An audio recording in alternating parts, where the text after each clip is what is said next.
Good evening again, and apologies if anyone caught a profanity at the end of that introduction. This is the 13th hour of what's been a very short day so far, so I apologize if anyone heard a naughty word, but thank you all for joining us. I think we will still give it a couple of minutes. I know that we still see a stream of people coming on. In the meantime, I'm going to introduce myself, and we'll do so later. I'm Gerard Filitti. I'm an attorney and senior counsel at the Lawfare Project, and I'm joined this evening by Adar Rubin, who is the director of mobilization of the End Jew Hatred movement, and he definitely has his work cut out for him, given this election.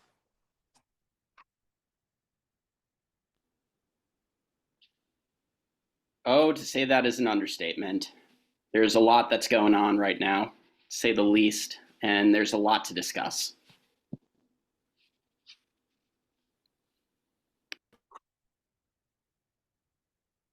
Adar, you didn't have, I believe Michigan was pretty quiet in terms of elections this year. Yeah, I mean, right now a lot of eyes are on the gubernatorial race and some of the Senate races that are taking place next year. I know on Tuesday there was a series of local elections, for mayors, city council. I know Detroit just elected its new mayor, Mary Sheffield, who I hear is fantastic. It's a very, very, very interesting time right now, especially in Michigan. And you also, I think, have had an election in Dearborn for mayor, but I'm scared to ask whether that actually makes things worse or better. Somehow, I don't imagine them becoming any better. Well, yeah, to say that is the mother of all understatements. It's Dearborn, Michigan. But yeah, Dearborn has been in hot water and it's been on the news lately for not so good reasons. It's kind of ironic. Mayor Abdullah Hammoud actually said that the city represents the best of America, yet it's been caught up in so many scandals, from a street being renamed to what was the name of the guy? Osama Siblani. They decided to rename a street after the founder of the Arab American News, a guy who's vocally pro-Hamas, a huge virulent Jew hater, and this guy has a reputation for openly calling for violence against Jews. Um, yeah, so they renamed the street after him. I remember seeing viral footage of a guy who actually came to the city council hearing, a non-Jewish guy, as a matter of fact, to complain about the ordeal. And it led to national coverage of Mayor Hammoud actually telling the guy to get out of there, to not come back to the city council. And from there, that received a lot of coverage. And then from there, it led to the discussion of the 5 a.m. call to prayer, and noise ordinances. And recently, three young adults actually were arrested by the FBI for plotting to carry out an ISIS-inspired attack in Ferndale, Michigan. And for those of you who don't know, Ferndale is actually the LGBTQ hub of Metro Detroit. Largest LGBTQ population out of any other district and city in the state. And obviously the first thing that comes to mind is Pulse nightclub. Radicalization is taking a huge step in our politics right now, from the far left to the far right, and it's frightening. And there's so much to discuss on this. So Gerard, I'm going to let you kick things off right now. No, thank you. I think we can get started formally. For those of you just joining, my name is Gerard Filitti. I'm an attorney and senior counsel at the Lawfare Project, and not infrequently a talking head on TV as a political strategist, having worked on a number of campaigns on both sides of the aisle and on issue campaigns as well. I'm joined by Adar Rubin, the indefatigable director of mobilization for the End Jew Hatred movement, who, as I mentioned before, definitely has his work cut out for him in terms of what we can expect in the next few years. Thank you, Gerard. Tuesday was, I think, a lot of eyes in America, Canada, and around the world were focused on New York City, where, unfortunately, from my perspective, and as many people expected, Zoran Mamdani was elected mayor. We also had significant races in Virginia and in New Jersey, where both states selected a new governor, and Virginia also elected a new attorney general, lieutenant governor, and state house members as well. Virginia swung to the Democratic side, and they now control the state house in its entirety and the governorship, which means that we can expect, among other things, to see redistricting in the next 2 years to favor Democrats and make it harder for Republicans to regain seats. and we can see the implementation of a number of agenda items. Virginia is not necessarily a bellwether state anymore. It's been increasingly leaning Democrat for a number of years, and a lot of that is due to the influx of people who work in Washington, D.C., have been more or less captured by the system and tend to vote solidly Democrat. New Jersey is a different story. New Jersey has not voted Republican for a president since George H.W. Bush in 1988. And although we've had Republican governors since, it has been a reliably blue state. What made this a more significant election this year was that Jack Ciattarelli lost big. The last time he ran for governor 4 years ago, it was a few narrow percentage points that separated him from Phil Murphy, who won the race. This year, it was double digits last time I checked. And that's very significant because while Ciattarelli increased his vote by, I think, 100,000 people or so, the Democratic candidate, Mickey Sherrill, got more than 400,000 new voters out to the polls. This is more a referendum, perhaps, on New Jersey's opinions on Donald Trump than we'd like to admit. New Jersey, a lot of people are concerned about the economy. They have not yet seen the boosts that were promised by the Trump administration. And ironically, the issue of ICE crackdowns on illegal immigrants hits close to home in New Jersey as it does in California, where there's a lot of sympathy, even among Republicans, for people who are here illegally from south of the border. Everyone seems to agree that we want the criminal aliens out, but there's a lot of dissatisfaction on both sides of the aisle about how this has been happening. And as much as we may applaud it in other contexts, this is an issue that we need to be mindful of going forward, because we do have favorable policies coming from the Trump administration, which has seen the deportations and attempts to deport a number of terrorist supporters, which I think is something we can all agree is a good thing. But we need to be mindful that if this goes to what people consider excess, there may be legal pushback, and as there already is, on the so-called good deportations as well. So that's what I think this election in New Jersey showed, that the federal government, Republicans at the national level, need to be mindful of how they're packaging their messaging. And the economy still matters, and a lot of the gains have, a lot of people are doing better than they were a year ago, but not enough in states like New Jersey. New York is the main focus. For many of us, it looks like we lost the big apple to socialism. Not just socialism, but socialism that's married to jihadist or Islamist ideology, depending on which news outlets you look at. And this is worrisome. Mamdani ran a campaign where he refused to condemn anti-Zionism. He has historically said things that are definitely anti-Zionist and anti-Semitic. He has supported and condones the massive rallies that we have seen targeting Jews throughout New York City. And at the same time, he says that he will combat anti-Semitism and we should focus on Islamophobia. As is typical in some of these campaigns, we've seen the accusations of Islamophobia come out basically to insulate him from criticism that he is not doing enough for other minority communities. So this is something to be mindful of going forward. When we're looking to criticize Zoran Mamdani or any elected official, we need to be looking at their policies. We need to be looking at things they said, things they've done, more so than just labeling them as a hateful person. We want to do so based on specific facts and things that they've done.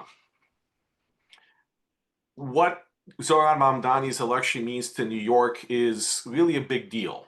And the big deal here is not just the big ticket items that we've heard about on the news, the taxes that he wants to raise, the free buses, the housing shortage that he wants to address in ways that many find unconstitutional and a challenge to capitalism. The real danger with Mamdani is the power he holds over city offices. As we have seen on college campuses and elsewhere in society, there's this steady infiltration by anti-democratic groups that steadily over the years normalize their hatred of our values, and especially of Jews, to the point that this becomes systemically there. On college campuses, it's normal now to see professors who espouse hatred of Jews in Israel. It's normal to see these clubs acting out and having protests and demonstrating against Jews, including Jewish identity. And it's unfortunately, as we're all too familiar with, college administrators are so used to it that they consider this normal. So this is the danger that we have in New York City as well. The power that Mamdani has to appoint people to various departments, and how over the next 4 years, those departments can become a breeding ground for Jew hatred. So I'll give you a couple. We all know that off the top list items, he can appoint the commissioner of police, the fire commissioner, everything down the line from housing and mental hygiene to consumer and worker protection. He gets to choose who runs each of those departments. That's considerable power. He also gets to put people on land use and planning boards, on oversight and ethics boards, housing, labor, and economic development boards, and something that's crucial here, he gets to appoint the majority of people on what's called the Panel for Educational Policy, which is essentially the governing board for the New York City Public Schools. So by appointing the majority of people, as well as the school's chancellor, Mamdani can set policy and can set priorities within the entirety of the New York City public education system. And this is something that we really need to be mindful about, because this is where the indoctrination comes in. This is where the real risk is. We've seen, and I think Adar can speak to this very well momentarily, we've seen in New York City in the past 2 years how bad anti-Semitism is in K-12. We've seen students do Nazi salutes in hallway. We've seen people doing pro-Hamas demonstrations, saying that they're part of the revolution, walking through hallways, disrupting classes. We've seen Jewish students targeted with verbal and physical assaults, and we've seen very little response from school administrators. The risk here, and I think what many of us are fearful of, is that as Mamdani spends time in office, and as he appoints more people to these commissions and to these panels, and as more policy comes out, this is something that will not actually help us, but will redefine our identity, Jewish identity, from Zionist, from connection to Israel, to just a religion. And that's very significant, because what Mamdani is not, he is not supportive of Zionism. So while federal law, while the Office of Civil Rights investigates complaints under Title VI, which specifically says that anti-Zionism is anti-Semitism, in New York City, we may see policies that run contrary to that. And this is something that we will address with some ideas on what parents can do momentarily. Adar, before I go further with education, do you have anything you'd like to add and chime in here? Yeah, absolutely. I mean, it's not just K to 12, but the university system. We've seen a lot take place over the last 2 years. We've seen Jewish students get barricaded at Cooper Union. We've seen Jewish students face numerous assaults and attempts at doxing at CUNY in particular. We've had numerous run-ins with Jew hatred at Columbia University. I myself have been to Columbia on several occasions, and I've seen the Jew hatred firsthand. The mobilization that takes place, as a matter of fact, is widespread throughout the city. I remember we did a rally to support for Jewish civil rights, and within, I think, an hour prior to the rally, we got a tip from NYPD that within our lifetime got a hold of our rally. And luckily, everything went by very, very, very smooth. But one thing that we need to focus on is the outsourcing of Jew-hating groups that basically are non-students that are getting involved in student advocacy. You know, we've seen this play out nationally, where certain culprits that commit assaults on various universities may not even be students, but people from the community, or even further away from the community, as a matter of fact. So it's always important that we factor this in. Before going back to schools, let's look at a couple of the things that Mamdani has proposed and consider the reality. The reality is that while Mamdani has a lot of power in the administrative realm, think of it as the president of New York City, we still have Congress, which is the city council. Now, the city council elections, Republicans lost a seat in the Bronx and now hold 5 of 51 seats, which basically does not mean that they're completely powerless, but they're very much in a minority position. The upside, if you will, is that of the city council, only about, and I say only, I can't believe I'm saying this, only about 20 identify as progressive and very much openly supporting the type of socialism or the type of ideas that Mamdani is proposing.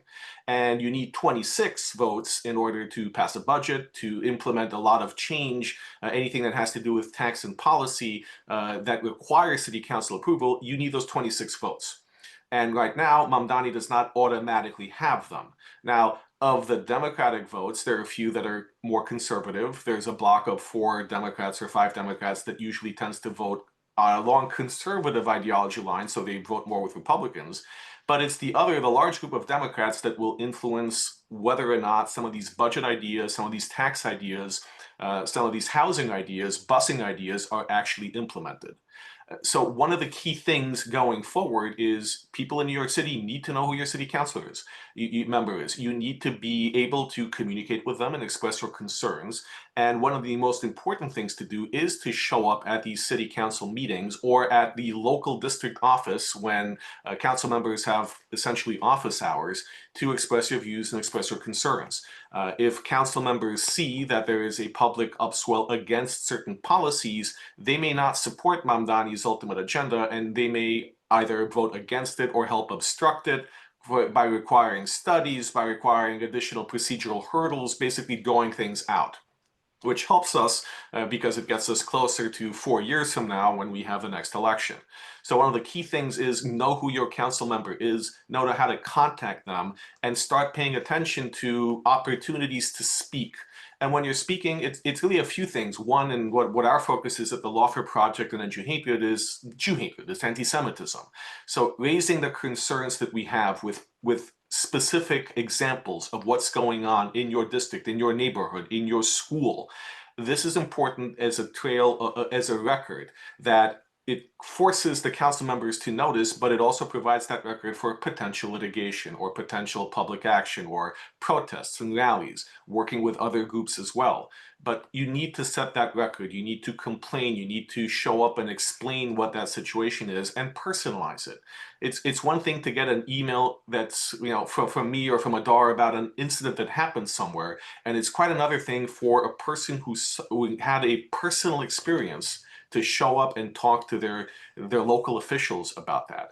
And even when you think that these officials may not be receptive, it does matter. When you personalize and humanize your experience, it does make a difference. So getting to know who your city council members are, being able to meet with them, being able to communicate with them is very important. Showing up for council meetings, especially when we're talking about budget committee or oversight committee, those are important as well.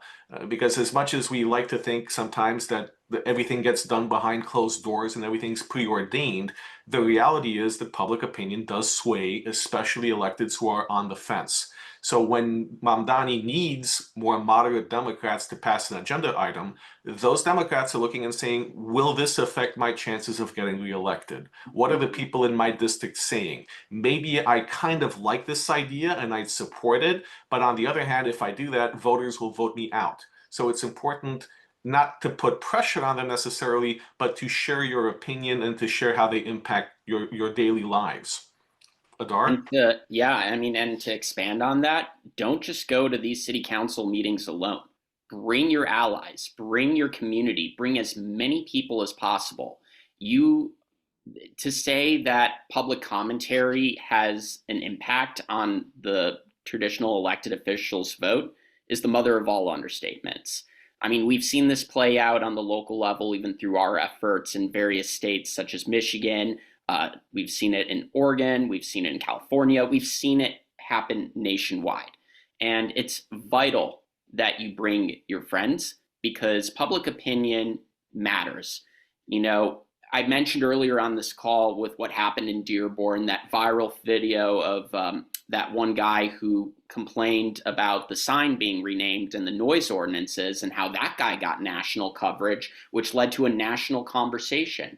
The most local initiative that you can take can have a national reach. Especially if we ever come across a scenario where any of those moderate Democrats or even a Republican would push back. You never know. You really never know. And again, city council right now is our ultimate resource when it comes to putting a stop to certain agenda items that Mamdani wants to push. And as a practical matter, there's something that people can do short of going, although we encourage people to be involved and personal with their elected officials, there's something else that people can do. And this is something that I think some organizations will step up to do and become more organized over time.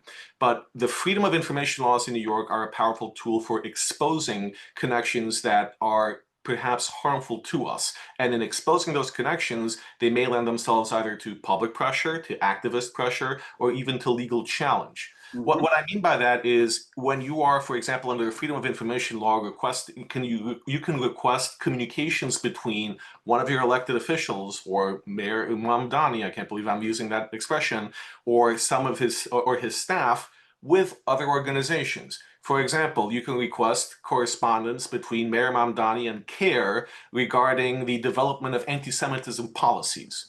This may not seem like a big deal on the surface, but this is a very important thing because if you can show that influence of an outside organization, if you can show that the mayor is being led by outside factors, that may not already be something to take to a court, but of law, but it's something that you can play in a court of public opinion. And even if you're not in the Jewish community, I think most Americans understand that if you have a pro-Islam organization that is setting policies on anti-Semitism, there's a problem. The same way as you have the Ku Klux Klan setting policies on anti-Black racism. So these are things that can be exposed, and this is something that most people, any person, can do with a Freedom of Information Law request. Yeah. And to expand on what you said, Gerard, I mean, we've literally seen footage of Linda Sarsour openly admitting that CARE was involved in pushing Mamdani across the finish line. And to further expand on what you said, it's not just to show influence from an outside organization, but an organization with a shady track record. And, you know, everybody knows CARE, everybody knows its links, everybody knows its stances and horrific anti Semitic views. But that's why you need to showcase and unearth these correspondence.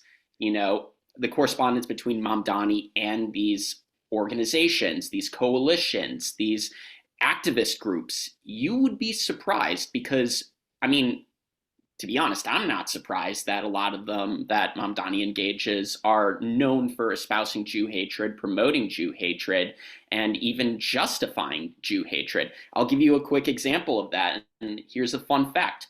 One of Mamdani's, well, at one point, it was his favorite grassroots organization within our lifetime. You know, many of you saw the infamous picture of Mamdani standing next to a sign that literally said, "Globalize the Intifada."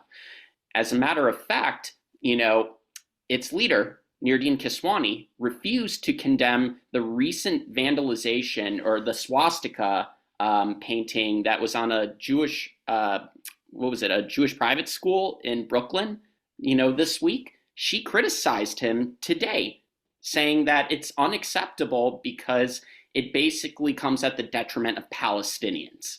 You know, it's important to unearth these things and to seize those moments when these organizations, like within our lifetime, are cannibalizing Mamdani. You know, that's why these correspondents are key to show the hypocrisy, to show the disconnect, to show the breakdown in their relationship. And it's not even just within our lifetime, it's several organizations. CARE is obviously the top priority. And apart from CARE, these Freedom of Information Law requests also go to schools, to the school chancellor, to school boards, because one of the things that we've seen across the country are pro-Islamist groups that are providing curriculums for teachers to use that are decidedly anti-Jewish, anti-Zionist, that inculcate beliefs that are, you know, they teach that Israel is an illegitimate state, that there's no Jewish history in Israel, that there is no Israel, it's Palestine on the map, that there's no Jewish history in the Middle East. All of these falsehoods, a lot of them are coming from materials that are being pushed to school teachers in schools to be adopted as lesson plans and as curriculums. Teachers aren't coming up with these on their own. They're getting them from the union, they're getting them from think tanks and organizations that are pushing them. And when you have freedom of information requests for these curriculums, for the correspondence about these curriculums, you can start to unearth which groups are putting these out there. Now, why is this important? Not just for the transparency aspect, but this is where you start to build a base for possible litigation. the government, it is sometimes very hard to challenge what they do unless there's a violation of statute or a violation of the Constitution. For example, Mamdani can, with the aid and assistance of Albany, of the state legislature, raise taxes.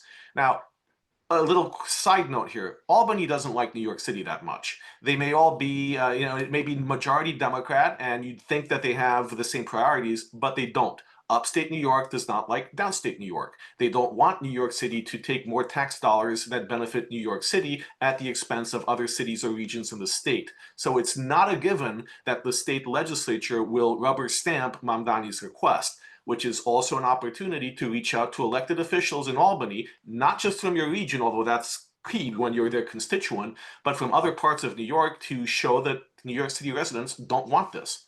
But going back to the foil, a lot of ways to challenge through lawsuits government action is to show that the government violated the right procedure, that they did something the wrong way. A case in point, look at the challenges that are being made to President Trump's tariffs. We saw the Supreme Court arguments yesterday. And what the arguments are essentially is that the law that he's using to justify tariffs does not give him that authority. He did not follow proper procedure. He should have used another procedure. Same thing with city action. If you're looking at some of the actions that Mamdani takes, if FOIL can, Freedom of Information requests and attending public meetings can show what process is and is not being followed. So, for example, with curriculum, if there is, and a lot of districts across the country have this, there needs to be a comment period or an open period or an opportunity for parents or the community to comment before a curriculum is adopted. If you're seeing something passed that has not gone through that process, that's a legal challenge, most likely. So there are ways to counter some of Mamdani's actions, whether it's tax or whether it's implementing free busing or anything else, by examining whether or not the right procedure was followed. The other part of legal challenges really comes down to the impact it has. So I'll give you an example. If you are seeing an increase in an increase in taxes that are causing people with higher net incomes and higher net worth to leave the city, if you show that that has a measurable impact on the city's economy, on businesses, a decrease in sales, a decrease in customers, there is an argument to be made that the law itself, that increase in taxes, is not the best. It's not the most enforceable mechanism to achieve the government's objective. So that is a basis that you may have for challenging that as unconstitutional. Will it work? It depends, unfortunately, on the consequences. You can't really preempt it. You can only try to preempt something if procedure was not followed, or if you can show that there is a discriminatory impact, which is another area that we can look at. When you see policies instituted, if you see changes in diversity policies or discrimination policies, for example, if we can show that that has a disparate impact, negative impact on the Jewish community, that is something that is potentially actionable. But that unfortunately also requires these things to be made public so that we are aware of what the contents are as well as what the impact can be. So that's why it's important, whether it's attending meetings with your elected officials or putting out requests for information or being an internet sleuth. A lot of this information is online. Curriculums are online. Budget submissions are online. Finding these documents, finding how the process is supposed to work versus how it is working, that's something that can be flagged to lawyers like me or to other organizations. Judicial Watch has a keen interest in taking on some of these Mamdani initiatives, as we do from the civil rights perspective. But flagging these discrepancies, flagging what's found, is something that might result in a lawsuit. No guarantees, everything is fact specific, but paying attention to how things are being done really matters.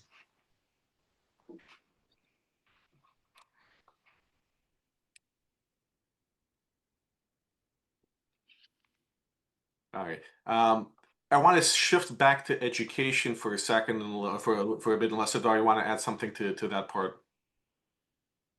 No, not necessarily. I mean, what do we do in the scenario where foils end up becoming rejected? Do we just Litigate. go straight? Yeah, I figured it Litigate. was going to be the litigation route. my favorite word, litigate.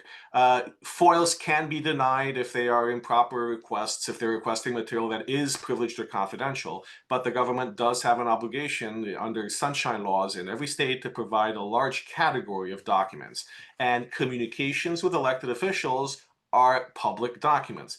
Also be mindful that when you're sending an email to a public official, that is a public record. So whatever you say in that could be disclosed or found by someone else if requested.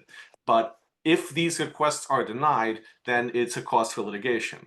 And I'll detour briefly to say that one of my personal dreams, if we could raise the funding for this, is to have a dedicated person to coordinate FOIL and file litigation when needed, because it's a lot of work. And at Lawfare Project, we're only 5 full-time lawyers, but we would love to be able to be doing more. And I think there's a lot to be done nationwide by looking at these communications, exposing who the bad actors are, and seeing what methods are available to litigate against them, especially when it comes to school curriculums or school issues. So it's that's what we need, but it's not an easy task. You need to figure out what information you need to request. You need to request it, and then you need to litigate it oftentimes. So that unfortunately takes lawyers and it takes money. And I would love to have a fundraising drive, because I think this is something that's important to do. Other organizations do it. Judicial Watch does it, but they don't do it on the scale that needs to be done for Jewish civil rights. So that's something that very much people can help with. Speaking of education, I think that's something important to understand, in part, how the system works. And in New York City, you have Community Education Council, CECs. These have these cover pre-K through grade 8, and these are volunteer positions, parent and community leaders. These are people who hold meetings and public meetings with the people who live in that school district, and they provide input and make recommendations to the school's chancellor and the panel for educational policy on curriculum and policy matters. So this is really a starting point for people to be involved in their local school by attending and being a part of these councils. One of the things that Adar will speak about in a little bit is, people need to run for, if not office, if not mayor, they need to run to be on their school board. They need to go and volunteer or be appointed or run in an election for their community education council. They need to participate in the system, because the more pro-Jewish, pro-Zionist, pro-Israel voices we have in there, the more power we have to adopt good policies and reject bad ones. And all too often we cede the ground, we raise our hands and say, okay, we lost, let's leave for, let's leave for the Hamptons, let's leave for New Jersey. We need people to fight, and fighting can mean protests. Fighting can mean a huge display of Jewish pride in New York City, saying that we will not accept anti-Semitism from the mayor or anyone else. But it also means running for office. And that office doesn't have to be President of the United States. The more important office, ironically, is at the local level, because that's where the local policies are made. That's where what affects you every single day, that's where that policy comes from. So being part of those community education councils, at the very least attending them. You can find information online related to your public school and where the council meets and when it does. Show up. Again, talk about your kids' experience in that school. Talk about your experience as a community member seeing what's going on with these kids, because they're our future. So if you're seeing anti-Semitism in the classroom, if you're seeing anti-Semitism in the school ground or by kids on the city streets, the councils need to know about this. Another reason why this is important is numbers matter. We all know, we all see the statistics, whether it's ADL or Lawfare Project putting out, there's been an increase of 1,000% on anti-Semitism. That's great. Well, not great, but statistics alone, why is our statistics important? Because government resources follow statistics. Attention follows statistics. For many years, we didn't report, and we still underreport anti-Semitism. So what that means is, for example, you have an incident where a Jewish student is harassed. You will have, hopefully, that Jewish student will file a complaint. But what inevitably happens is the 5 kids who harassed him will also file a complaint saying that they were the victims of Islamophobia or racism or something else. And when you look at the statistics, we all know what the problem is. The problem right now is Jew hatred. But if the other side keeps reporting as it always does, the statistics show that anti-Semitism is not as big of a problem in a school as anti-Muslim hate or anti-Black hate or anti-Indian hate or whatever else is being complained about. So it's crucial to document these experiences. It's crucial to make these complaints, because otherwise we look like we are not the people who need help, and that matters where resources go to and where policy comes in. So if the city sees statistics that there are more complaints about anti-Islamic hate than about anti-Jewish hate, you're all of a sudden going to see new policies about Islamophobia. You're not going to see policies about anti-Semitism. So where do you start with that? You complain to your school, you complain to your community education council, you take it up to the PEP, to the Board of Ed. You want these things to be documented. You want this to be a matter of public awareness. And that's a very important starting point, not just for complaints, but for finding out what curriculum is in the classrooms, what teachers are doing. Mamdani, I don't know if he's going to keep this idea or not. He actually wants to decentralize a lot of New York City. He's saying he wants more community involvement in policymaking, and especially in schools. And this is a crucial opportunity for our community. We have to show up and participate. If we're denied participation, maybe that's a legal claim. But if we don't show up, then what happens is all the progressive socialist, I don't want to use, I'm trying to find a politically correct term to use for people who are indoctrinated into pro-Islam extremism. They're the ones who are going to be on these committees. They're the ones who are going to be advising Mamdani, and they're the ones who are going to be implementing policy. So if Mamdani is true to his word and wants to work more with local neighborhood level committees and communities, you have to be involved. You have to put yourself out there. If you're rejected, maybe that's a legal challenge. If you're accepted, then that's a voice that matters, and one more voice than we had before. Adar? Yeah, absolutely. And to go even further, it's not even just taking it all the way up to the Board of Education. You want to constantly and consistently be active within your local PTA. So it's important. You have to mobilize a group of people to join advisory committees. You want to get access to the agenda meetings. You always want to research every single issue that's going to be covered, while also bringing in these statistics, bringing in these facts, bringing in these testimonies and incidents and people to bravely come forward and openly talk about their experiences. Now, running for school board is definitely of highest priority when it comes to parental activism. It's important that you constantly have these important conversations, build your network as you're consistently going to these PTA meetings, understand the atmosphere of the room, take the temperature, see what people are saying in the background, talk to people, get their thoughts, get their feelings. You always want to make sure you're doing this days in advance, doing as much research on the general body of your school board. And the most important thing when it comes to preparing your minutes, to speak on a specific agenda item or a specific incident, you have to be civil. You have to not be disruptive. You have to come off clean. You have to come off as the moral messenger. Optics are key, and it's literally everything when it comes to representation. The healthier the activism, the stronger the case. Now, it's important that when you address these respective incidents, it's not just a matter of speech that you really want to prioritize. You want to focus more on conduct. What are some of the things your teacher or professor is doing in the classroom that's creating a distracting environment, or misrepresenting or completely outright distorting basic facts and common sense when it comes to Jewish identity and our Jewish story? You want to look for everything. You want to build these bridges with your community members that are active. I can't emphasize how critical it is to plant these ideas, these testimonies, these stories, these incidents in the minds of these respective, PTA leaders. And if anything, inaction could lead to litigation. You never know. But it is important that you put yourself out there, and you put yourself out there gracefully and responsibly, because healthy activism is your biggest weapon here. Be the moral messenger in these PTA meetings. Talk to everybody around you. get a sense of what the atmosphere is going to look like. So I wanted to cap it off with that. And the other thing to remember is that we are actually, we feel alone, but we're not alone. When you're talking specifically about schools, every parent wants to know or should want to know what's going on in their kid's classroom, what educational materials are being used. This is especially true of other minority and marginalized communities where these issues of identity come into play.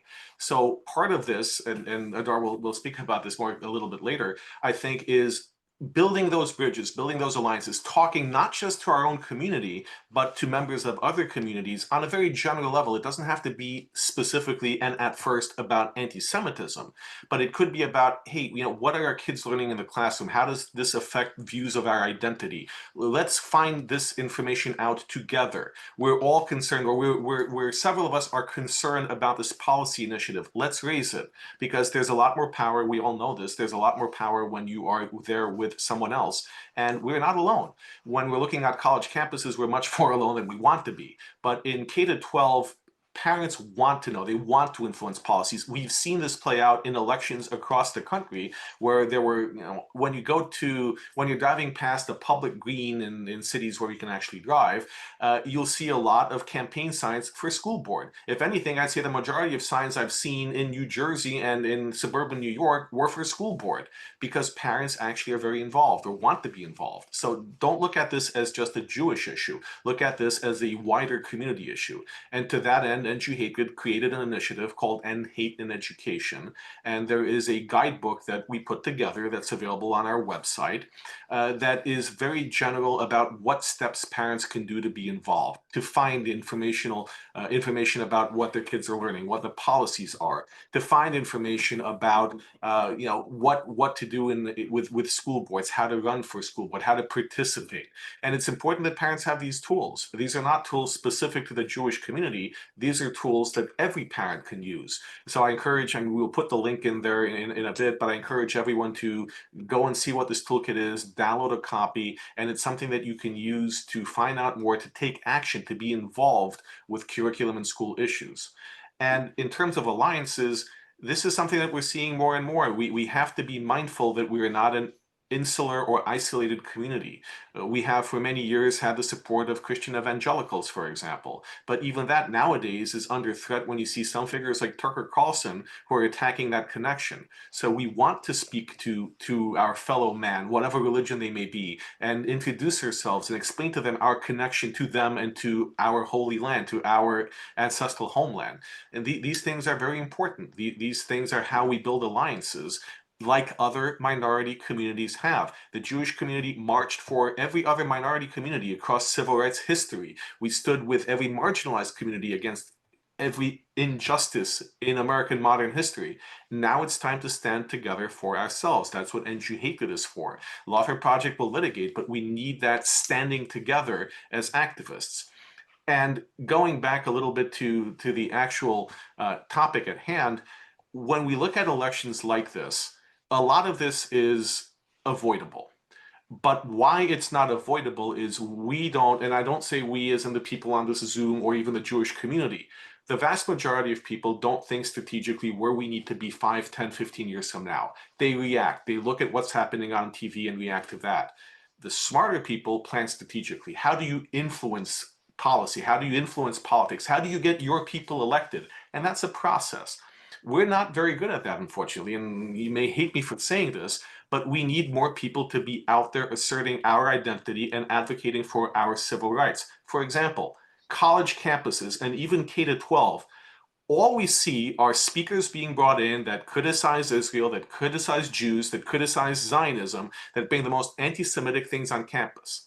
Yet rarely do we see our community putting speakers out there to talk about our identity and our civil rights. Okay, we're bringing an IDF soldier to campus. Great. That's not civil rights. That's not Jewish identity. That's Israel, which is great, and it's IDF, which is they're defending our homeland. but we need to be more affirmative in our programming. We've got university professors who teach courses on how Jews are colonizers. Okay, so where are people teaching courses about Jewish identity and Jewish history? We don't have that because we have not been thinking strategically at that level. We're not quite at the question and answer period yet. I think we will be very shortly. I caught out of the corner of my eye someone saying something about retired people or people who have more time wanting to audit classes at CUNY. 1000%. We need our presence in those classrooms. We need to be able to have that standing to bring a lawsuit or to file a complaint or even to confront inaccuracies, untruths, and wrongs, especially when it attacks our identity and our civil rights. 1000% we need people to do that. We need people to be involved and people to lecture, to teach. It's one thing to try to cancel someone. You'll get a First Amendment response, it's free speech. But we need to put ourselves out there. If we're not accepted, then that might be a discrimination issue. That's litigable. If we are accepted, then we are getting our message across and empowering ourselves and our identity. And this really is a key at the age of Mamdani. We can't just be the people saying he's an anti-Semite, he hates Jews. We need to be out there saying, okay, this is our identity. We have legal protections on the basis of our identity. We have civil rights that we're going to enforce. We need to be proactive and positive, not just critiquing the anti-Semitism, but we have to be out there putting out our messaging. And related to CUNY as well, and I think maybe we are veering on question and answer time, the mayor does have limited powers over CUNY and other schools. I think he can appoint, I forget if it's 7 or I think 7 of the 17 board members of CUNY. So it's really a minority, and these are staggered 7-year terms. So the likelihood that Mamdani will have a huge impact on CUNY is minimal.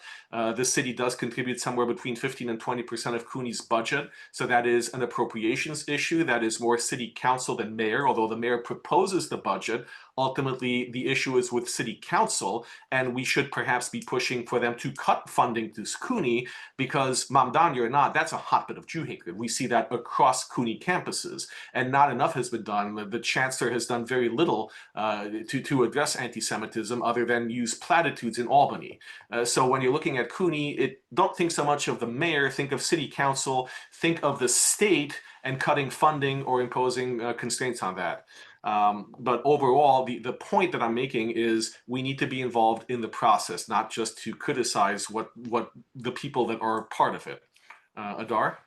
Yeah, I mean, when it comes to being part of the process, it requires a multitude of different things that you need to do. You always want to keep things in writing. If you're reaching out to your respective city council member and you reach out to their staff, you always want to make sure that you have a record of these things.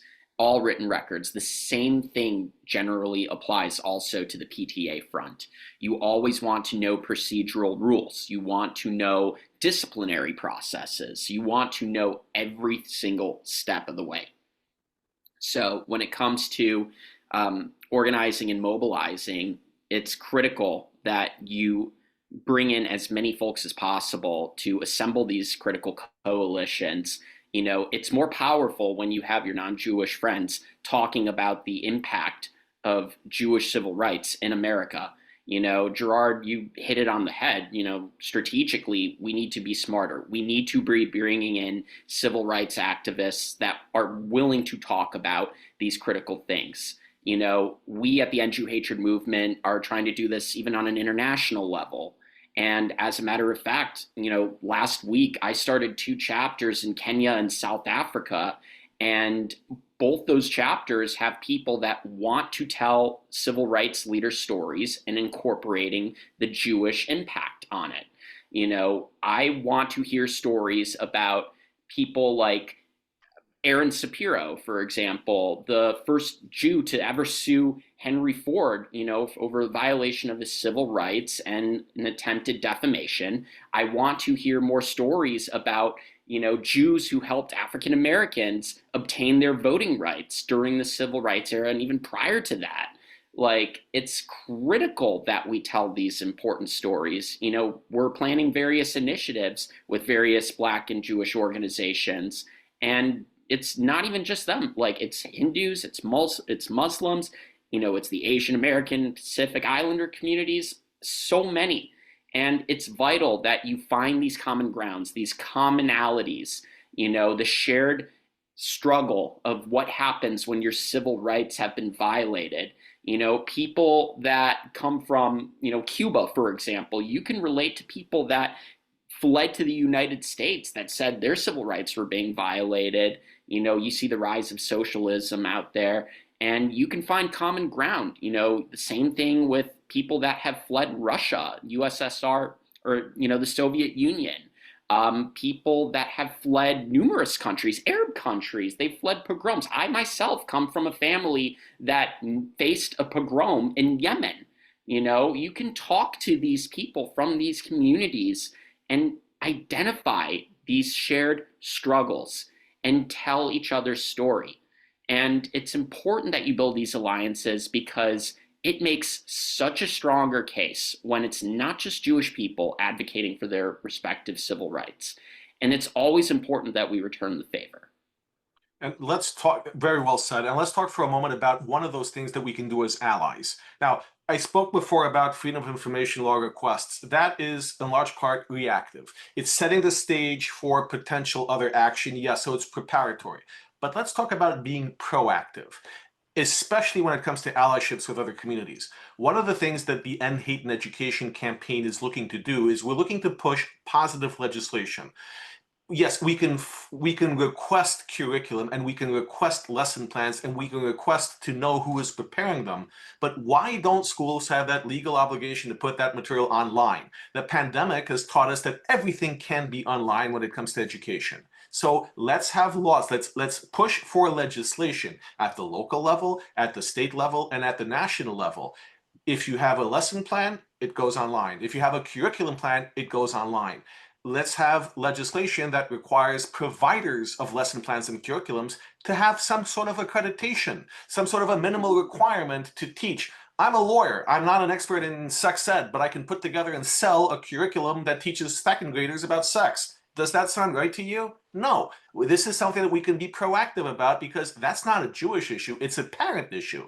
So these are things that we can do proactively. Push for that transparency so we don't have to go looking for things, that it's provided automatically by law. Make that contingent, make government funding contingent on these disclosures, on this transparency, and you get somewhere. Will this work? If enough of us do it, yes. The organizations that are most opposed to this are teachers' unions. And yes, they have power with elected officials, but there are more of us than there are of them. And their biggest objection is that it takes them time to do these things and added cost. No, the pandemic shows it doesn't, and all this can go online. So let's get together, and Adar will be follow When Jew Hatred. We will be mailing you through email as well details about chapter meetings and Zoom specific about K-12 initiatives. But this is one of the things that we're working on. It's to get that transparency in education. And that's proactive. And it's something that we can do easily with our allies. Because again, it's not a Jewish issue. It's every New Yorker, for example, or every person in New Jersey, Virginia, wherever you are. It doesn't even really matter what the person in office is. It's something that we can push for. Because with the right framing, with the right language, you've got political strategists who can push it and push it hard. But that's being proactive. And on that note, Adar, if you'd like to say a few words before we open it up for questions. Absolutely. I actually just put my email out in the chat so everyone can see for anyone who wants to organize a K-12 mobilization workshop in their respective state, in which a member of the EJH team, myself, obviously, being part of it, will help guide you to get you to where you want. We can help you on the legal front. We can give you as much consultation as we can, and we want to be the strongest resource as we can. And luckily, we have so many relationships with other organizations and also interfaith groups that will support us in these endeavors. It is vital that we come together and meet the moment. We can't allow Mamdani's election to give us a sense of defeat. Here's a little bit of hope. Think about the Minneapolis election that also took place on Tuesday. Jacob Frey, a Jewish Democrat, beat Omar Fateh, a socialist guy who was, pretty much worshipped by Ilhan Omar and propped up by Ilhan Omar. And it is so important that we continue to mobilize, that we continue to organize, that we continue to do this smart and strategic, and we will show you the way. And use me as a resource for your initiatives. My email is in the chat, and I hope, I'm already getting several emails already, but, keep them coming. Keep them coming. We want to help as much as we can all across the nation. You are not alone, and we are here to help. And I promise you, we will do everything in our power to empower you to your highest potential and fullest potential. Excellent. Thank you, Adar. Now, I saw a question about the chat itself, why we don't have it open out of transparency, because when we have people who register with the name Free Palestine, we don't want to be hijacked by people who are just putting in garbage in comments. There is nothing that we say that we don't say publicly. There's nothing that we say that is illegal or questionable. So we have no problem with what we're saying. We just don't want our conversations to be hijacked, as some people want to do. And there was another question that I saw briefly about people who use watermelon emojis or say Free Palestine with their screen names. It's very hard to say, look, we know what these symbols are. We have a visceral reaction to them, especially after October 7, the same way many Americans, since forgotten, had visceral reactions to certain phrases and expressions after 9/11. But at the end of the day, the bigger problem isn't saying Free Palestine. The bigger problem is when you actually start saying globalize the Intifada, which is violent, when you're starting to say resistance by any means. From the river to the sea, that is also, a concept that eradicates Jews and Jewish identity. Free Palestine, it's annoying. It's something that we don't really want to deal with, but it's not a live or die moment. If anything, why don't you put #EndJewHatred after your screen name? Make the other side uncomfortable. Frame this issue as not a political one about Palestine and Israel, but as an infringement of your civil rights, as an attack on your identity. This is in part why we've lost the progress we've made with other minority and marginalized groups that we've supported, because we've allowed the other side to make this a political issue. They frame this as something that's going on over there, a foreign conflict. And largely, we've responded in the same way. They say we're committing genocide. We say, no, we're not. What we should be focusing on is we're proud Jews. Part of our identity is our connection to Israel. Part of our identity is Zionism. And when you're attacking our identity, you are discriminating against us. You are a Jew hater. This isn't about politics. It's not about foreign policy, but it's an attack on our identity. We haven't done that very well. We've only been reactive and made this about Israel. But when you start framing it in terms of our identity, then you start communicating better with other minority and marginalized groups. Look at racism. People aren't making arguments about slavery and what's going on in Africa. They're expressing their blackness. People are free to express their blackness as they want. That's a fundamental civil rights issue. So we shouldn't be looking at this as a binary pro-Israel, anti-Israel. We should be looking at this in a civil rights context, because who the hell's against civil rights? So you want to be a pro-civil rights advocate. You don't want to be talking about policy or politics or watermelons. At the end of the day, who cares about a watermelon? It's not the argument that we need to be making. The argument we need to be making is our identity is under siege, and we should be able to express our identity. So if they put up a Free Palestine, we put up an EndJewHatred. If they put up Israel is committing genocide, well, then we complain that they're misappropriating to misinform, and that carries consequences. And then we still put up this is an attack on Jewish identity. So that's really the thing, is we need to be affirmative, not just try to cancel some things. If you see a taxi driver with a Palestinian flag, so what?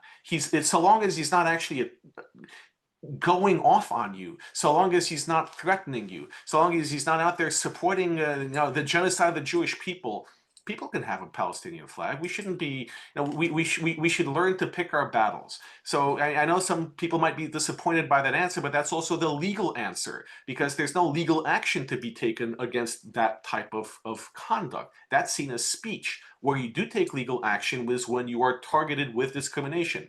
The high school kid who can't get into his class because there are people blocking the door and saying, leave you Ziopig, that's legally actionable. That's where you pick your battle. But if it's a flag or a watermelon, whip out the Israeli flag, put the Israeli flag, put out end Jew hatred with the Israeli flag, put out the Star of David, not even the Israeli flag. Show your pride and your affirmative. Adar, go on. Yeah, and another classic example, as a matter of fact, Gerard, you're probably so sick of me giving this classic example, but the kafia example. Now, kafias, there's certain challenges to that.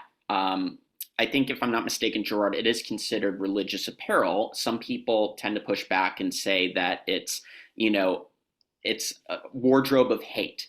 Now, it can be when it's used in a matter of conduct. Now, what do I mean by that?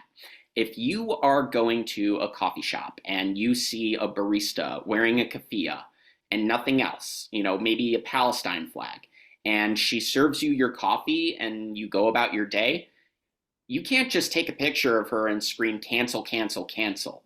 However, if that person in the keffiyeh identifies something out of you that shows that you're visibly Jewish, like let's say I'm wearing a yarmulke or a Magen David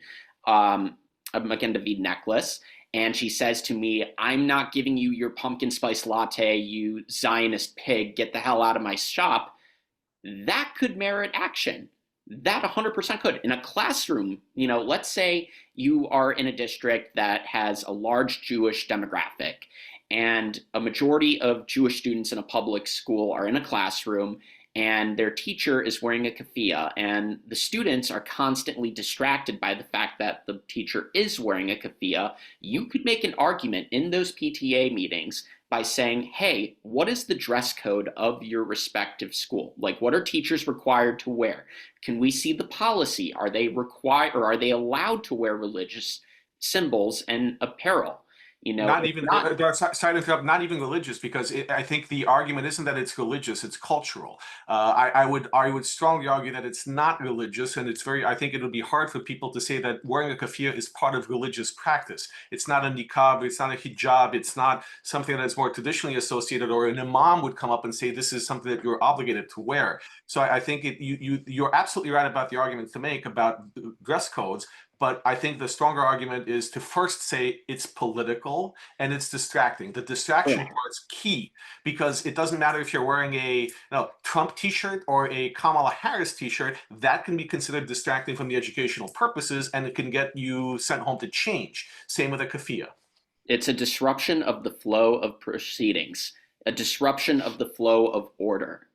You've taught me that, Gerard, and it's one of the most valuable lessons that I've learned. Another example of when a keffiyeh scenario is actually actionable is if they're using it to conceal their identity, to storm a protest, to storm a classroom, to violently assault someone or intimidate someone. They're using it to conceal their identity in order to evade detection in the commission of a crime. So, when it comes to keffiyehs, we have to be context specific. When it comes to, the phrase free Palestine, we have to be very, very context specific. If I'm walking on the street in my neighborhood and I'm wearing a kippah, someone walking in the neighborhood yells, free Palestine, and sucker punches me in the face, you can use free Palestine as an assessment of a motivation, behind their intention to commit the violent act. So there's nuances to this stuff, but we have to be smarter. It's very, very, very scary when you call for cancellation of someone and it doesn't meet the legal criteria. Again, you can't cancel your local librarian, your local coffee shop employee, your local vegan tofu, whatever the hell server, wearing a keffiyeh. It's only regarding conduct. So if they refuse service, if they intimidate you, if they harass you, that merits action. So these things can be taken on. We just have to do it smart. And again, the distracting environment is the most important thing. And, it's not a bad thing to sound off on the keffiyehs. But again, if when it comes to a business, or most importantly, your schools, you always want to identify the dress codes and take it up to, the principal, the superintendents, the school district, and get those things in writing. That's the most important thing I have to say. And going back to that specific question about the PTA and the watermelon emoji, the better battle, I think, is okay, they don't want to have a policy banning the use of watermelon emoji. Great. So raise the issue of what are our policies about anti-Semitism? What are our policies about discrimination? How do we make Jewish kids feel more included?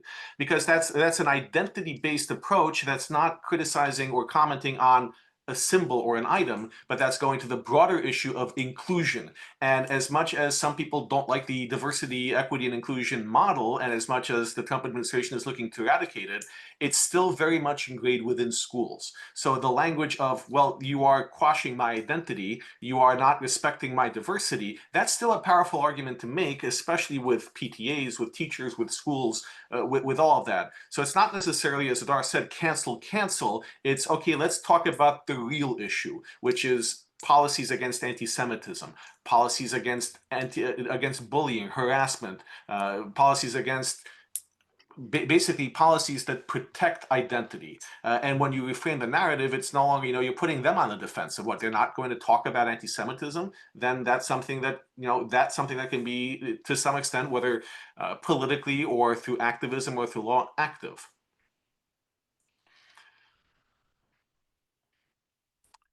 Uh, Parental action under consumer protection laws against not the schools but the producer of the curriculum. Not, I don't think that you see that likely. I don't think you have a privity of contract with the group that put out that curriculum.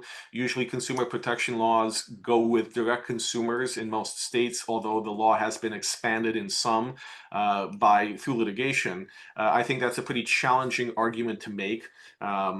Challenging curriculum, I think, is more of a advocacy than a legal one. And the legal challenge, the best legal challenges we've seen to curriculums are not, the content is wrong, but rather either not the incorrect procedure was used to adopt that curriculum, or the application of that curriculum has had, or based on other prior experience, is highly likely to have a discriminatory impact or effect. So if you see that a school has two complaints about, and going back to why people should file complaints, if you see that a school has two complaints about anti-Semitism and then a new curriculum is adopted that denies the existence of Israel, and all of a sudden anti-Semitism complaints jump to 20, then you can start making the argument that that curriculum fosters Jew hatred and is discriminatory. So that unfortunately relies on some measure of seeing what happens when the curriculum is enacted, but that's also why we need to be monitoring these things and filing complaints and filing objections to it if the procedure isn't followed.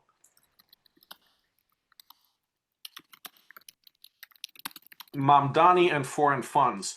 Yes, I think it was exposed that he received foreign funds, not significant numbers that were publicly reported, but he did from Qatar. I think that is a viable campaign finance violation that needs to be investigated by the state.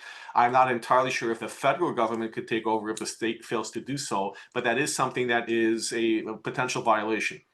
What we have to remember, though, is that that is generally not the sort of thing that results in a felony conviction or disqualification from office. That's the type of infraction that results in a fine or a requirement that funds be reduced. So again, this is more a PR issue, and it's not a bad one because, again, we're showing that there is foreign influence, that what's going on in our city is not an American invention, that this is being imported from abroad, and that does resonate with some people. Mamdani, a lot of the talk I've heard lately is, can we get him deported? Can we get him stripped of his citizenship? 50-50 whether the Trump administration will actually try to do that. I don't think it'll be successful. I think that we have seen a lot of challenges, even to people who clearly should be deported as terrorist supporters, and they're still in the country. They're still showing up at Mamdani's victory party. Mahmoud Khalil being the prime example. So I don't know that deportation is a viable strategy. It is very fact specific, and it does depend on what representations he made or did not make when he applied to be a permanent resident and a citizen. He is, I believe, if I remember correctly, that he was old enough that there is some attribution of his own signature. Sometimes you have people who come here as children who don't actually sign any statements. The parents do on their behalf. And in those situations, it is much more difficult to say that they themselves lied on an application. But for Mamdani, I think it's fact specific. And if he did lie about his connection with banned groups, for example, then I think that is viable and we will see that. But again, it's very fact specific and we don't really know what he put on his application. City council members being term limited, I'll just answer this before switching to Adar.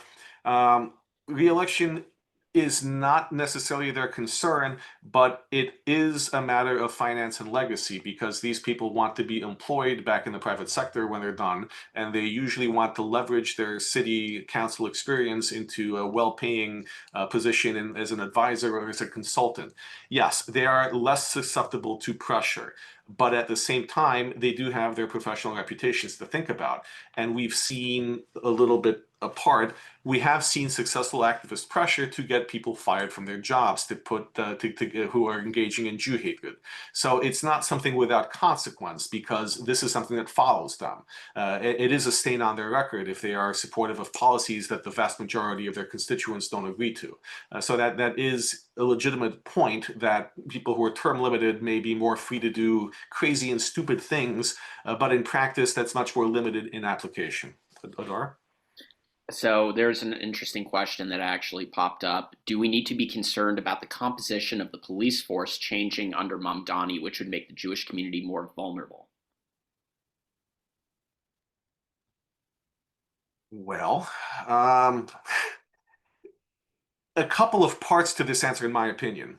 Number one is cities like Houston or Miami, who are openly advertising for dissatisfied members of the NYPD to come become cops in those cities. They're not actually helping us. It may be nice as a publicity stunt, but we want the good cops to stay precisely for the reason that we don't want the bad ones to come in. And I will also add something a little bit that a lot of people may well disagree with, but I ask you to give it some thought. I don't think the NYPD and other police departments have been serving the community at large, and especially the Jewish people, as we envision them to be. If anything, I have seen less likelihood of cops to get involved, even when they see a violent act occurring towards a Jewish person right in front of them, than I have when I was growing up, and I'm a native New Yorker. There's a vast difference between the police department of today and the police department some of us who are older like to remember. Not isolated to New York City, Chicago, same thing, Los Angeles, same thing. Small towns, different, but big cities, we've seen this demographic shift, but it's not just a demographic shift, it's a cultural one, because these cities are dealing with more immigrants and they are dealing with policies to help more immigrants become police officers and represent their communities. So there is this loosening of the old-fashioned standards and a more gradual move towards community-style policing, even without Mamdani saying that he wants to do away with the police department and have social workers. So this is a concern, but this concern is also we need people to be involved, to show up at the meetings that local police precincts have, and they all have them. They all have public participation. They need to see us and hear our concerns. We need to be putting objections on the record with specific instances that we've encountered when we have budgeting for police, when we have new policies about police conduct. We basically need to be heard. And long term, I don't know what's going to happen, to be honest. I think the things do shift over time. We saw in New York City very lawless days in the 1970s up through David Dinkins, which was a disaster for New York. Crime was never higher. You didn't feel safe walking outside your building. Then came Rudy Giuliani and things changed. Bloomberg, things stayed changed. Then we went backwards. So things are cyclical and we need to remember that. And when it comes to policing, what's done can be undone with time. We just need the good cops to stay and not yield the field.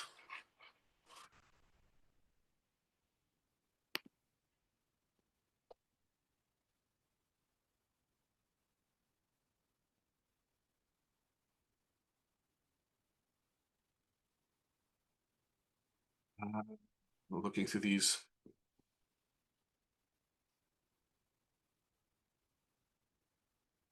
The oversight of the governor. There is municipal home rule in New York State, meaning that there's not all that much that the government can do. The government has very limited power, for example, to remove the mayor. There are some exceptional cases for proof of willful neglect or malfeasance. But this isn't just, he said something that people disagree with. This is showing that he's out to lunch while he's and letting the city burn, that he's Emperor Nero, for example, or that he is stealing money, or that he is engaging in other illegal conduct. These are the types of things that that can lead Governor Hochul to remove him from office. A lot of laws like rent control, education law, there are some things that require state action.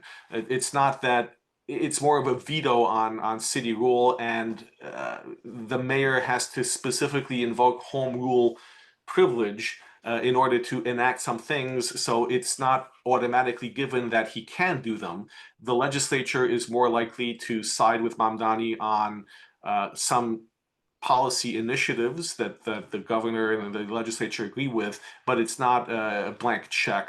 And there is some state oversight, especially of boards, something dealing with transportation. When you're dealing with interstate commerce, you're also talking about the federal government. So there is plenty that other boards or other government bodies can do when you have these things. We've seen President Trump withhold infrastructure for public transportation funding because of what's going on in New York City. That's being challenged legally, but there are legitimate grounds for the federal government to do that. So there are mechanisms to challenge some things that Mamdani would or might try to do.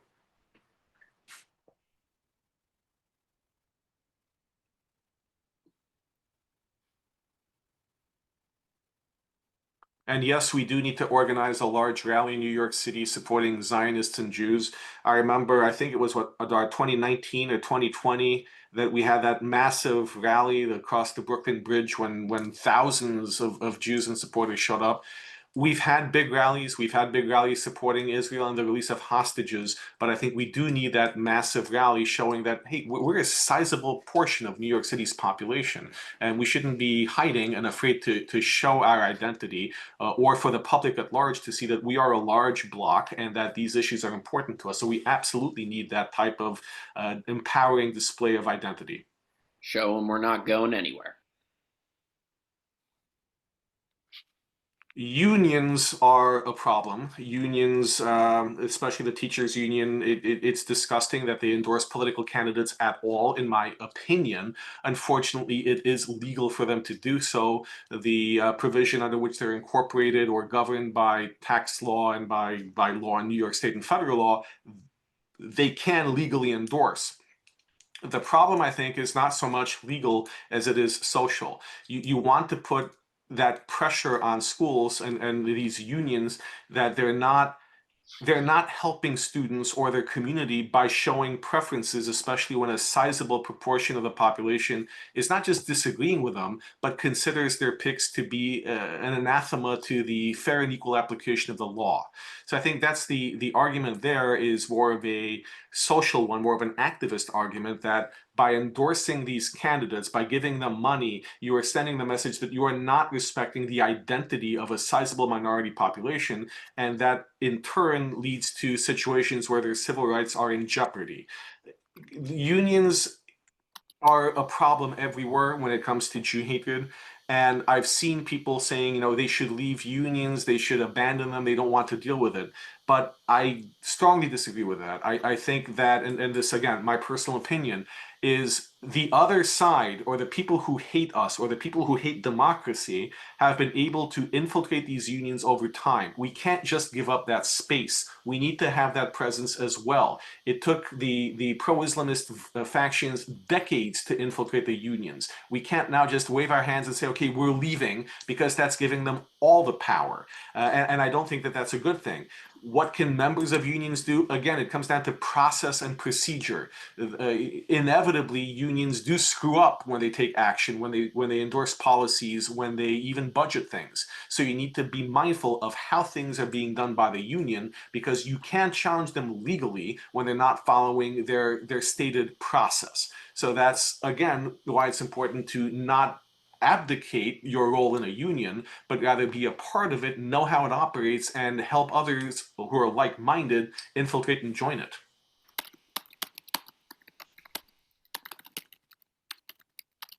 Top worst things that Mamdani can do, really the top thing is what he probably will do, which is put his people in everywhere. We saw what his transition team looks like. They are, to call them socialists is charitable. But this is the type of people that he will put in positions wherever he has the power of appointment. This is what we started talking about, whether it's the chief of police, the police commissioner, or whether it's someone on a utilities board. The worst thing that he can do is put like-minded people in, because what happens when you put someone like-minded in a position of power? They get other like-minded people in other positions within that department. That's the infiltration that we've seen in the school system, and that's what we're going to see on a larger scale with Mamdani. What can we do about that? Really, it's identifying who these people are, identifying what their policies are. If they engage in conduct that is contrary to the law or that harms our civil rights, then there may be a potential for legal action. But really, this is a public pressure and a political issue more than a legal one. And again, it goes back to we need to educate our kids better. You have too many 18-year-olds who are just registered to vote who don't understand, even Jewish kids, who don't understand what they're voting for. They see the flashy campaign, and I have to hand it to Mamdani. He did a great job putting together campaign advertisements. You look at those, and if you don't think about what he's proposing, it looks great. It's flashy. It's dynamic. It's energetic. Compare that to Cuomo's ads, or compare that to Curtis Sliwa.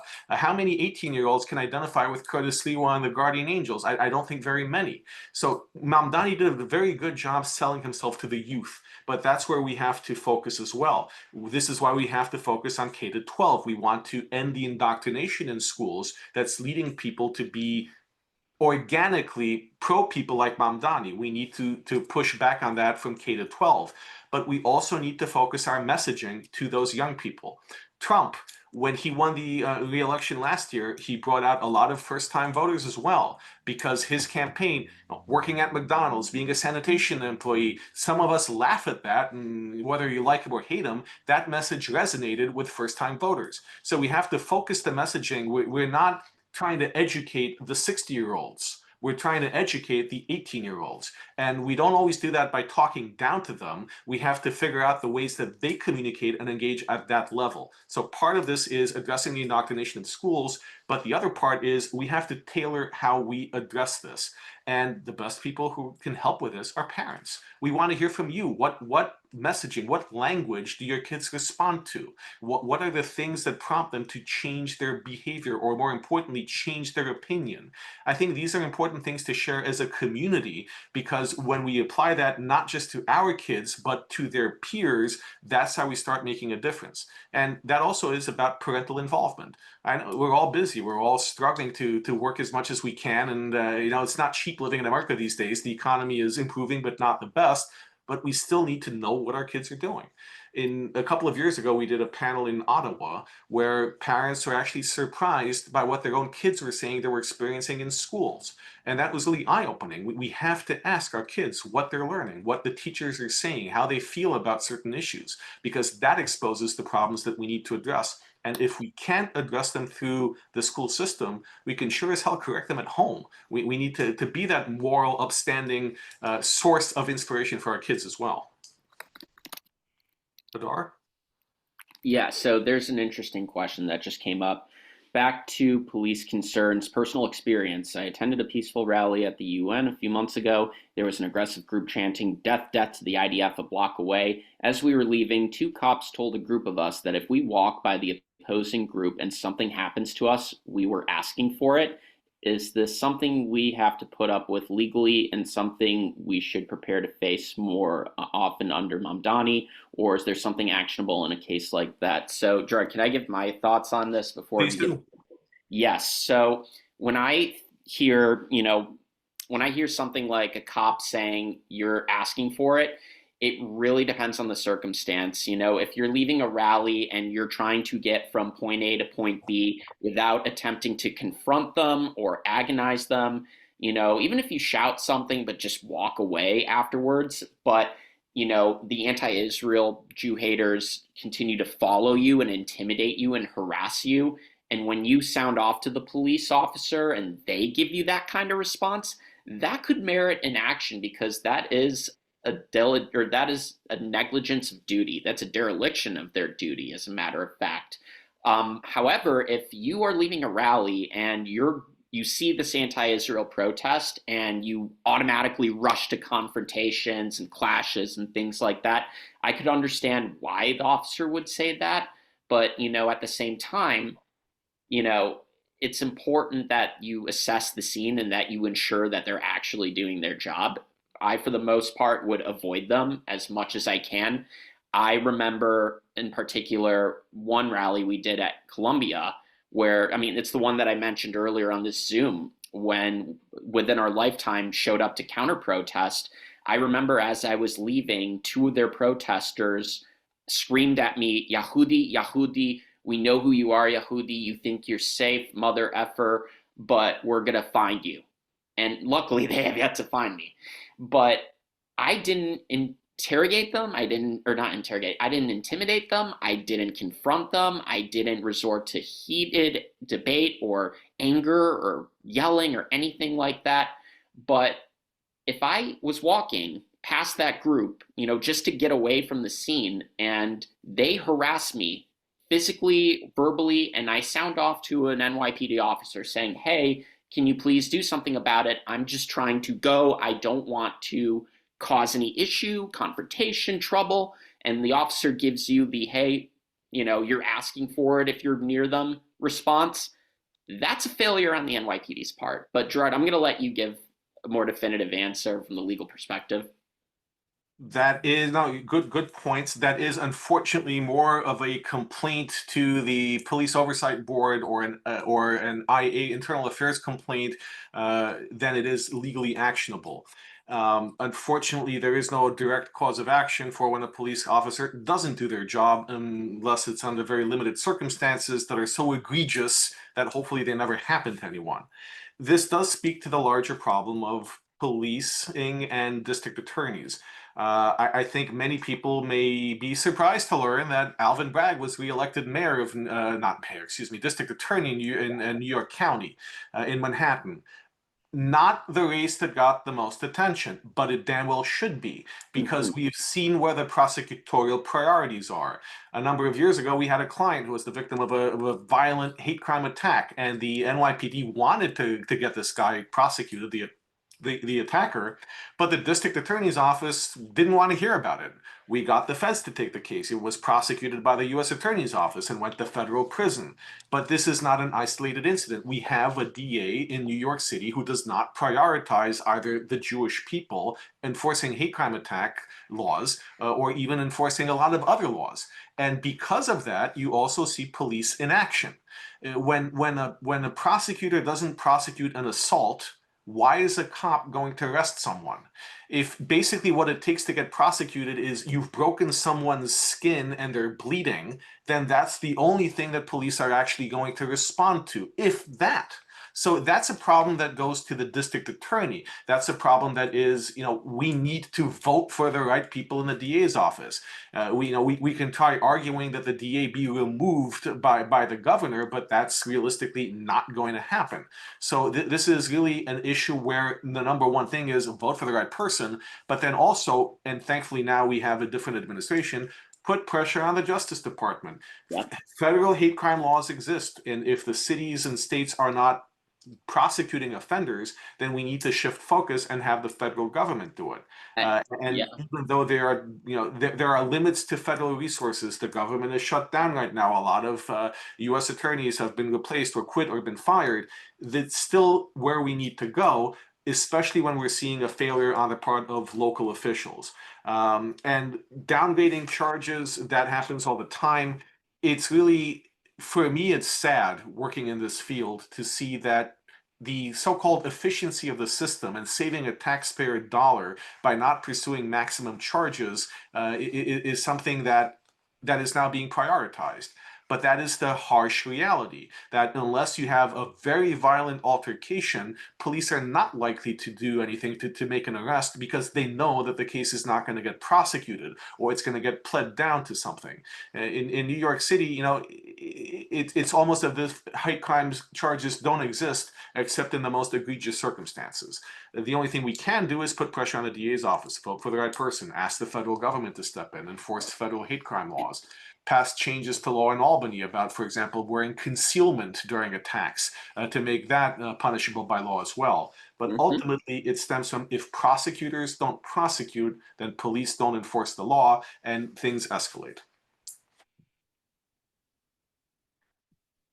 Harassment, and the other part of the harassment is, I encourage people to be careful in how they respond. I've seen, unfortunately, people, especially Jewish Americans, being prosecuted for self-defense. We saw this essentially in New Jersey with Dr. Moshe Glick, who's facing charges for getting a violent pro-Hamas attacker off another Jew before that guy would have killed him. He's the one, the good Jewish doctor is the one who's facing charges. Using pepper spray to defend yourself, you're going to get charged. It's ridiculous, but we have to be careful how we respond to these attacks. And unfortunately, we live in the age where we perhaps have more power documenting things, trying to get action after the attack, trying to pursue civil litigation as well, bankrupt the attacker, bankrupt the organization that sponsored the rally or the event that led to this harm. I think that's a viable strategy as well. If you're experiencing an attack during a rally that was organized by Wall Palestine, then come to us. We want to sue the hell out of Wall Palestine. They're the ones who created this unsafe environment. So there are things that we can do on the civil front. Unfortunately, when it comes to law and order, we're down a slippery slope where we're not being protected to the full extent of the law.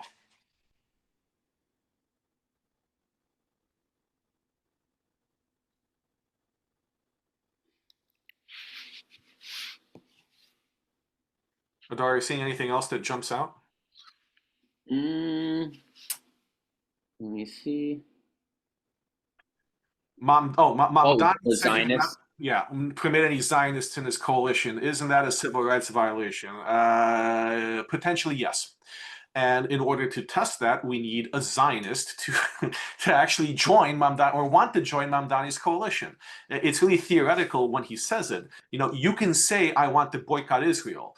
Voting to say BDS is not by itself illegal to say. It's illegal to discriminate. It's illegal to implement that boycott. But saying that you want to boycott Israelis, unfortunately, First Amendment, that's fine. You can't implement the discrimination. Same with saying that he would not permit Zionists in his coalition. It's a gray area, and it is something that he should face a lot of scrutiny for. But the strongest cause of action is if he actually rejects a Zionist from joining his coalition. Then you're looking at potential legal action. So again, this comes back to, we need to be proactive. We need to put ourselves out there. Hell, I mean, I looked at the application portal for Mamdani thinking, oh, maybe I could apply for one of the jobs in his administration. What happens if he rejects me on the basis of my identity? Lawsuit. So, we need to be proactive here. Muslim prayer spaces in public schools. If schools have policies that are neutral in application, i.e., they have a prayer space that anyone who wants to pray can use, that's generally fine. If it's something that only one religion can pray in school and none other, then that's a First Amendment issue, and the school will get in trouble for that. So saying it's a Muslim prayer space, it really, again, is fact specific. Is it really just a space for Muslims, or is it a space that anyone or has access to? Are there other spaces set aside for other people who want to pray? If there are, then it's more likely than not permissible. If it's just for Muslims, then you might have an issue. Exception here being private schools. Exception here might be some charter schools, depending on how they're chartered. Religious schools, of course. But public schools, if the space is available to all, then you are likely not violating the law. What are the legal personal defense items we're allowed to carry in New York City? Our cell phones and our minds. Carrying pepper spray is a violation. You're not going to be charged with a misdemeanor. A violation used to be jaywalking. You get a ticket. But you're not going to, unless you're trying to take it into a public, you're trying to take a pepper spray into a courtroom, you're not likely to be charged with anything. And if you are, it's a violation, which means a ticket. Using pepper spray, on the other hand, that could be seen as using a weapon, and that could up charges against you, even if you are using it in self-defense. So at the end of the day, the best weapons that we have are our minds, being wary and careful about our circumstances, and being able to talk ourselves or run out of trouble, and documenting, filming what happens, and using that phone to call 911. The other part of it is, we need to be able to some people are taking self-defense. That's something that's going in popularity. Krav Maga is something that a lot of people in our community are passionate about. Yes, you can use pepper spray to defend yourself, but you have to be careful in how you do it because your use of force needs to be proportional to the threat. If someone is yelling "Free Palestine" 5 feet away from you, you can't just take out pepper spray and spray them. You will be charged for that. If someone has their hands on you and you feel that your life is in peril, then yeah, it's safer to use the pepper spray than to be put in the hospital or potentially killed. But I'm not telling you to do that. I'm saying that you have to exercise your judgment. One New Yorker was charged criminally because pepper spray that was used in self-defense affected people who were not actually attacking them. So again, you have to be very careful about your surroundings. At the end of the day, you have to be guided by what you feel comfortable with. Would you feel more comfortable potentially facing a charge, or do you want to be, not in the hospital? And that is something that only you can really decide what you feel comfortable with. Mamdani will discontinue the Israel Day parade. I very much doubt that he can or will. The issue here is that if you're making a public space available, then you have to be making it available on an equal basis. If you're making it available to the Irish, the Puerto Ricans, the Italians, the Nigerians, the Chinese, you can't all of a sudden say no to Israel, because then you're starting to look at national origin discrimination. Then you're looking at violation of state contracting laws, where you have to be contracting equally. So the short answer is he may want to, but I don't think that we will see him canceling the Israel Day parade. And another thing to be mindful of is sometimes you will see city agencies trying to say you need extra security, you need extra this, extra that, it's going to cost you more. That's something that might be challengeable in court as well, because if you're imposing a burden disproportionately on one community, it might be seen as discriminatory. So that's something that might be actionable. And yes, Maud Maron is amazing and ran against Bragg. Unfortunately, again, I mean, I'm not going to say what I think personally. I will say that I dislike Alvin Bragg with a passion, and I'm on record as saying that I've protested outside his office countless times. But the problem is, it's not the candidate. It's that this race did not get the attention that it needed. It's that people are, when you look on the TV news, even if you live in Quebec, you're going to be seeing Zoran Mamdani. You're not going to be seeing Alvin Bragg. So it doesn't capture the attention that other races get. And when you are lower on the ticket, and district attorney is lower on the ticket, you're going to get the votes for whoever's at the top of the ticket more likely than not. It's not something people usually think about. So one thing that needs to happen is people need to be more aware of these races and need to be more active in them. And it's not the campaigning. It's not, I'm not blaming Maud Mag. She is fantastic in my personal opinion. But the issue ultimately is that we need more attention on these types of races. Do we back Republican Stefanik for governor next year? Well, I mean, look, it depends on what you prioritize. If you are looking at this from the perspective of who is best in combating anti-Jewish hate, who is best in supporting Israel, then these are factors that you take into consideration and weigh them for her as you do for anyone else who's running. And if that is what motivates you to vote more than other issues, then by all means, that's who you vote for. So it really, again, is a personal choice on what you prioritize. I think Stefanik has been fantastic on the Committee for Education and the Workforce. She has done a lot of good with these universities. It's been her role in that that has helped provide basis and background for a lot of the lawsuits that we see, especially ones that have been successful. So I think that's something that bodes very well in her favor, that she has been very supportive of the Jewish community. Does New York City have an anti-BDS law? It doesn't have an anti-BDS law, but it does have an anti-discrimination law. And there are anti-boycotting laws that also apply. So that's what you want to frame BDS as. You want to frame BDS as the intentional discrimination against Jewish people. Because at the end of the day, yes, businesses, but those businesses are people. They're people who founded those businesses, who run those businesses. You're not discriminating against a company. You are discriminating against the people behind that company. So you frame BDS as intentional discrimination against a people, a minority people, foreign nationals, and there are prohibitions against discrimination on the basis of national origin. There are laws against discrimination on the basis of religion. So here we have kind of like a double whammy where you focus your argument not that you're targeting Israeli companies, but you're targeting Israeli people. So national origin discrimination, potentially religious discrimination. And even if you don't have an anti-BDS law, with that framework, you work it into laws that do exist. And yeah, I think it is safe to say that Mamdani will not march in the Israel Day parade. Although I think I would anticipate that a lot of people will be marching with his face mask on, kind of as a message to him. But that is an example of a prideful event that we need to continue participating in because we can't back down publicly. Adar? No, I mean, you hit it on the head with that. I mean, we're not going anywhere. I encourage everyone to continue participating in the Israel Day Parade. We participate every single year. I myself have done it. It's incredible. It's important that we continue to get out on the streets and show up, and that we continue to organize strategically, that we continue to do these public demonstrations, to continue showing up to these school board meetings, these PTA meetings, your city council meetings. And if there's one big takeaway from tonight's entire webinar, it's important to focus on the smaller elections. Everybody can turn on the TV, turn on Twitter, turn on Facebook, and all they'll see are the congressional, senatorial, gubernatorial, and even presidential races that take place. And those seem to grab the most amount of attention.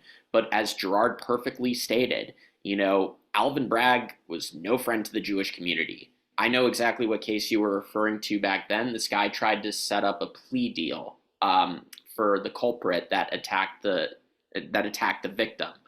Now, it's important that we look at these local races, your local city council, your local DA, because these things matter. These people play a much bigger role than you think. You can't just call yourself a politico just because you read the news and watch things on TV. You have to immerse yourself into the field by studying each and every person, that's running for public office. And it's important that you assess their backgrounds, who they are known to have interacted with, their social media history in particular, who they've spoken out in support of, how they've commented publicly. It's important homework. Back in the day when I was in high school and elementary school, I was not, I was not the biggest fan of homework, but now, like, whenever someone tells me, hey, can you look into this, city council member in, I don't know, like Louisville, Kentucky, for example, like, yes, that's exciting to me, because I'm tired of hearing the same people over and over and over again. I want to make other people famous for all the wrong reasons if they are Jew haters. But I also want to make them famous if they are our allies and our friends. So it's important that we do our homework constantly. I know it's a lot of research, but trust me, it's going to benefit us in the long run. Alvin Bragg's race was widely slept on. And it's sad that he, in my personal opinion, that he faced his reelection. But that's the lesson that we need to take away, is that there are people that will try to serve as roadblocks. And our only way to stop them is to either take up these cases even further up to the DOJ, to make sure that we're paying attention to our elected officials and their backgrounds, and that we continue to vote. Absolutely. And that's a great call to action. I will add one more thing, one more question, which I think is kind of encapsulates it all. Someone asked about Technion and it being denied funding or being kicked out of New York. And there are two things here that can happen. One is inevitably any company that doesn't like that doesn't like Mamdani can move a few miles east to Nassau County. They can move a few miles west to New Jersey, a few miles north to Connecticut. Probably Nassau because New Jersey has higher corporate tax rates and property taxes are astronomical. But at the end of the day, companies can vote as people do with their feet. Now, for those that want to stay and fight, if funding is being denied or they're being targeted in a manner that violates the law, whether it's they're being targeted selectively, whether it's proper procedure is not being followed to restrict or deny funding, or whether it is that they're being targeted explicitly because it's Jewish or Israeli, then you have potentially a very good cause of action because you're showing that it is discriminatory. It does violate the law to target a person or a company. Remember, companies are people, according to the U.S. Supreme Court. They can finance elections and they have the same rights as a person does when it comes to discrimination. So if you have that willingness to stay and fight, it all depends on how Mamdani or any elected official goes about it. If they follow procedure and they try to revoke funding for a reason that's not based on illegal grounds, targeting because of religion, because of national origin, or selectively targeting, then there's really honestly not that much you can do. But if there is a problem in the way that things are being done, in the procedure, in the process, or if you're looking at a policy that says we're not going to allow Israeli companies in New York City, that's a lawsuit. And that's not actually a weak lawsuit, that's a pretty damn good one. So at the end of the day, a lot of what we're seeing with this election, and I'll sum it up this way, is there is a lot of fear. And the fear is reasonable because we've never had someone be elected in New York City, which is the most diverse, one of the most diverse cities I've ever lived in, who explicitly does not like and actually hates one particular group of people. This is so blatant and so disgusting, it's unprecedented. And the problem here is a lot of us may want to flee, a lot of us may want to not deal with this hassle. And that's a perfectly valid response. People who can do that, who've had the means to do that, have done that or are doing that. But the flip side is there's only so much that can happen in 4 years. And there is a good recourse in the legal system when there is targeted discrimination or when there is an uneven application of the law or when procedure is not followed. We see the lawfare that's been waged against the Trump administration. That's actually not new. Every time there's a president who has executive orders, who has agencies that impose regulations, there are groups that file lawsuits, whether the president is Republican or Democrat. We can expect the same thing in New York City. A lot of these things will be litigated and it will take time to work their way through the courts. So I'm less worried about the actual tax rate or the actual, I'm opening a city food store than I am about the indoctrination of New Yorkers into the culture of hate that comes when you put your people into positions of power in which they can recruit other like-minded people. That is the greatest danger that New York faces right now, in my opinion. And that's not something that can be solved by fleeing. That's something that can be solved by participating and asserting our identity and asserting our rights. So on that note, I would like to thank all of you for participating in this webinar. I think it's never been more important to listen and be informed about what's going on and to collectively come up with ideas on how to address it. And I thank each of you for being for being willing to do that. So thank you. Adar? To all of you on the Zoom, just remember, you're not alone. Everything is going to be okay. I know that things may seem a little bleak and grim given Mamdani's election, but this also opens the door to opportunity to show our real strength, to show our true resiliency, to show our true strategy. We've learned so many lessons throughout the October 7th war. Now is the time to apply them. Now is the time to get even smarter, to get even stronger, to get even more strategic. We are here to help. We've learned so much, and collectively we could and will make an impact. We will end Jew hatred in our lifetime together. And it just takes time and effort. And I know we can all do it. And we are here to serve as a resource for you, to help empower you and uplift you and help you in any way, shape, or form to take on the spread of virulent and volcanic Jew hatred, not just in New York City, but across the United States of America. Jew hatred will never win, and we'll make sure of it. Thank you, Adar. Thank you all for attending. We'll be following up with emails to people who signed up with some resources in the coming days. Thank you all, and good night.